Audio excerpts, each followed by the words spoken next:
It's a great opportunity to get in front of the practitioners, the coaches who are on the front line. It's one thing when you're presenting research or scientific information to academics and other groups of researchers that may inform their next study or what they want to explore. But when you're sharing that information, especially when it's real-world examples of how you've been able to benefit athletes with coaches, that's a whole nother ballgame, because now they can take this information, they can implement it the next day. They can go back to their campuses and take these ideas that you shared with them, and they can start to incorporate that into their training program.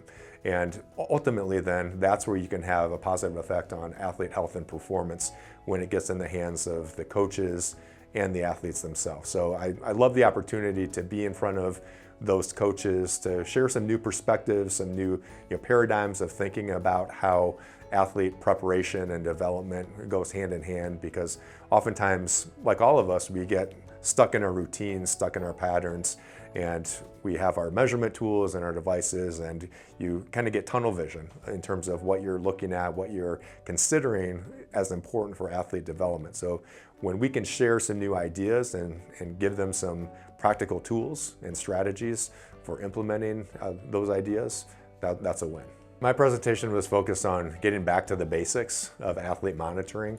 So my talk was actually sponsored by Build Your Base, which is a sports nutrition education and activation program that was founded by the South Dakota Beef Industry Council and my former employer, Sanford Health. So my focus was on building your base for athletic performance. And what that really focuses in on, a lot of what we think about in terms of athlete readiness and athlete monitoring has to do with the outputs that you measure. So force production, power production, speed, distance, all of those things which are really important to understand how ready an athlete is to express performance on a given day. But what we often forget about is the fundamentals. So nutrition, hydration, and sleep that build the base for being able to perform out on the field. In fact, we often neglect to measure and to monitor fuel intake, so nutrition, hydration, sleep, which are really important and really important parts of the equation. One of the things that I presented on was some work that we had done with collegiate basketball players, looking at hydration status of players before games and before practices. And we use a very simple approach of taking urine samples and looking at the concentration of urine, which gives you an idea of how well hydrated the athletes are at any given time. And this was before games. And what we had found in this collegiate basketball team was that over 50% of the time, the athletes were dehydrated before the game even began. And that's not uncommon. That's been shown in professional basketball players and collegiate basketball players and athletes in other sports. But it's something that not a lot of coaches and not a lot of athletes realize, is that oftentimes the athletes show up for practice or for competition in a hypohydrated or a dehydrated state.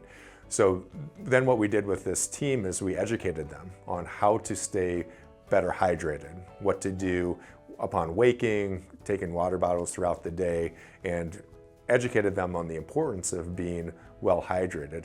And we were able to knock down that percentage of athletes that were dehydrated before the games from over 50% down to less than 10% of the times in one season. So pretty simple approaches, but it started with monitoring the athletes, monitoring their hydration status, and then educating them, and then giving them some very simple tips and tools and behavioral tactics that they could use to be able to be better prepared.